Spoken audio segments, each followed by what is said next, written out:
اللہ تعالیٰ سورہ سبا آیت 10 اور 11 میں فرماتے ہیں وَأَلَنَّا لَهُ الْحَدِيدِ أَنِ اعْمَلْ سَابِغَاتٍ وَقَدِّرْ فِي السَّرْدِ وَاعْمَلُوا صَالِحًا إِنِّي بِمَا تَعْمَلُونَ بَصِيرٌ۔ اور ہم نے اس کے لیے لوہا نرم کر دیا کہ تو پوری زرہیں بنا اور جوڑوں میں اندازہ رکھ، تم سب نیک کام کیا کرو، یقین مانو کہ میں تمہارے اعمال دیکھ رہا ہوں۔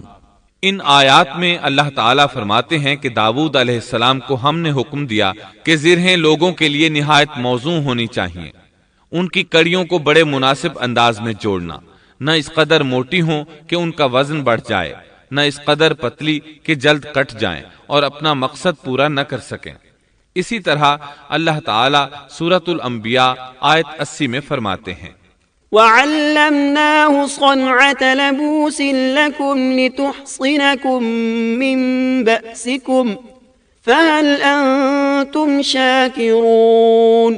اور ہم نے اسے تمہارے لیے لباس بنانے کی کاریگری سکھائی تاکہ لڑائی کے ضرر سے تمہارا بچاؤ ہو سکے، کیا اب تم شکر گزار بنو گے؟ بہرحال اس صنعت کے موجد داؤد علیہ السلام ہیں۔ اللہ تعالیٰ نے آپ کی حکومت کو خوب مضبوط کیا، آپ کو زبردست فضائل اور معجزات سے مالا مال کیا۔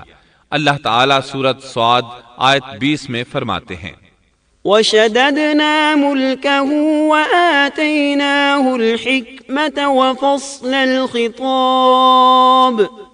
اور ہم نے اس کی سلطنت کو مضبوط کر دیا تھا اور اسے حکمت دی تھی اور بات کا فیصلہ سمجھا دیا تھا۔ آپ لوگوں کے درمیان نہایت عادلانہ فیصلے فرماتے تھے، آپ نبی بھی تھے، بادشاہ بھی اور قاضی بھی۔ آپ کی حکومت کے متعلق کئی احکامات نازل ہوئے، ان میں سے قرآن مجید میں ایک حکم عجیب انداز سے آیا ہے۔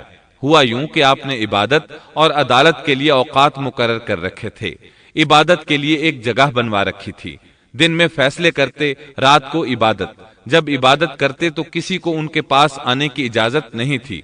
ایک روز ایسا ہوا کہ 2 آدمی بغیر اجازت اندر آ گئے، دروازہ بند تھا لیکن وہ دیوار پھاند کر اندر آ گئے۔ آپ ڈر گئے کہ کہیں حملہ آور نہ ہو۔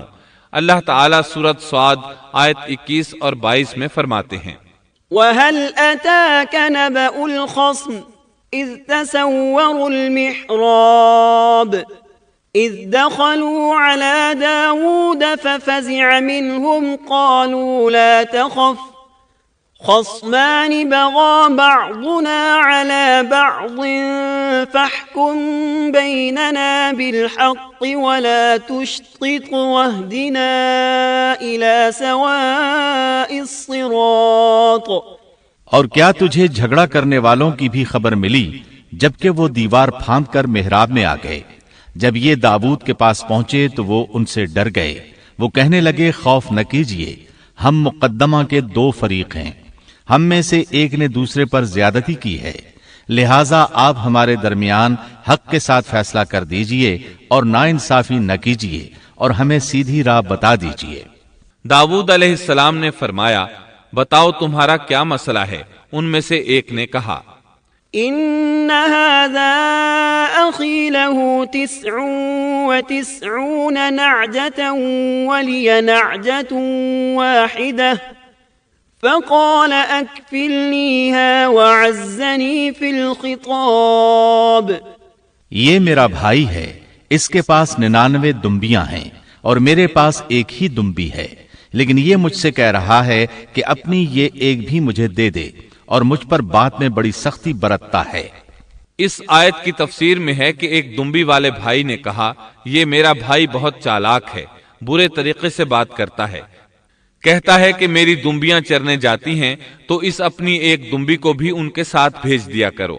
جب میری دمبی اس کی دمبیوں کے ساتھ آنے جانے لگ گئی تو اب یہ کہتا ہے کہ یہ بھی میری ہے، اب میں خالی ہاتھ ہوں۔ اس طرح میں اس کے ظلم کا نشانہ بن چکا ہوں۔ داؤد علیہ السلام نے فوراً کہا قال لقد ظلمك بسؤال نعجتك إلى نعاجه وَإِنَّ كَثِيرًا مِنَ الْخُلَطَاءِ لَيَبْغِي بَعْضُهُمْ عَلَى بَعْضٍ إِلَّا الَّذِينَ آمَنُوا وَعَمِلُوا الصَّالِحَاتِ وَقَلِيلٌ مَا هُمْ. اس کا اپنے